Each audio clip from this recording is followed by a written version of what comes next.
Hello everybody, welcome back to Shell's Crystal Aquarium. Today's topic is going to be about hydrogen sulfide. So, what is hydrogen sulfide? Best way to describe it is it's kind of a toxic gas. And what it is that it's something that can build up in your aquarium, in decorations, and in your substrate. It's something that basically happens when there's really kind of no flow to that area, when there's really kind of like stagnant water is the best way to describe it, where there's really getting no aeration and stuff to it. Now this doesn't always happen because sometimes things are aerated enough that they've got enough holes in them and all the areas that there needs to be without this becoming a problem. But it is something that can happen and you do need to be cautious of in your tank because, like I said, it is a toxic gas. So in small amounts it's probably not too bad for your fish. However, if it is in larger amounts, it can pretty rapidly apparently kill your fish. I've never had instant deaths happen from hydrogen sulfide, but I can definitely say that I think I have had some deaths that contributed to their death from the hydrogen sulfide, which is really unfortunate. That's the reason why I'm showing this tank here. This was the tank that I experienced problems with this in the past. Now this has happened in other aquariums too. It can happen in really any aquarium with any kind of decoration that you might have in there. But one of the biggest places that this can happen is in too deep of substrate. And then when you go to vacuum the gravel, there's pockets of this gas within the substrate. And that, when disturbed, comes up.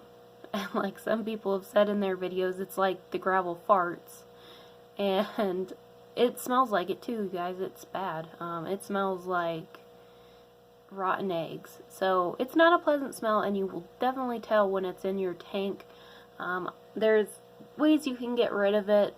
One of the best things to do if that happens is to have some activated carbon in your tank that can help disperse it a little bit. There's a couple of other products that can help with it. There's some kind of product that can even kind of help with preventing this from happening. But I see a lot of people putting like really heavy caps on their aquariums or really deep substrate. And it kind of worries me sometimes because yes, it's a good place for the anaerobic bacteria to grow for keeping nitrates down and stuff. But it's also just kind of a concern that if you disturb it, it's going to possibly cause that to happen and possibly kill off all of your fish. So when I had this happen to me, I didn't really know what was going on. I didn't know why it smelled the way that it did. And it took a lot of researching, honestly, for me to find anything online about it and determine that it was actually deadly for my fish. So I think there's a YouTuber out there called like Majestic Aquariums that was one of the ones that I heard about this the most from, but I think it's useful to have this information just because it is something that's really deadly and dangerous to your fish.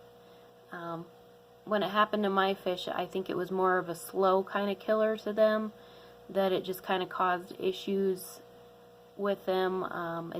One of my fish developed dropsy and Popeye all at the same time, and he didn't last very long before he passed away the next day. There was nothing I could really do. It came on so fast. Probably after doing maintenance pretty quickly, soon after that. And then my other fish was my opaline gourami, which I have named Glaceon, and he passed away not long after, having troubles with keeping his balance anymore. He didn't show any signs of any other problems with him. It was just that he couldn't keep his balance. Now these were old fish too, so it's hard to completely say that that was the thing that killed them, but I definitely think that that was probably a contributor, just because it seemed to go hand in hand with how soon they had these things happen afterward. So,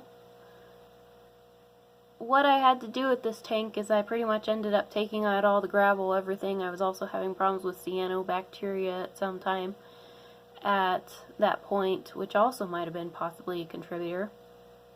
But that's not what this video is about. So I ended up having to take out all the gravel, clean this tank out, boiled the gravel, and then I put in a lot less of the sand back in.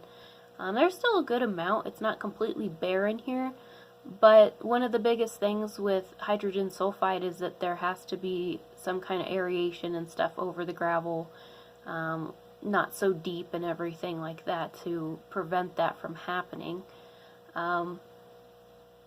And again, this can happen from decorations that you haven't moved in a long time, that has that stagnant water. It can happen in just certain decorations where they were kind of designed poorly and there's really just not enough air holes and stuff to properly let the gases out. So yeah, that is basically what this video was about, was just kind of to warn you that there is hydrogen sulfide problems that can happen, and if you ever smell a rotten egg smell in your tank, you probably have hydrogen sulfide issues and you need to be careful, or else it could end up wiping out possibly all of your fish or causing problems with your fish long term. So, if you have any questions, just leave me a comment. But other than that, guys, have a great rest of the day. Alright, bye.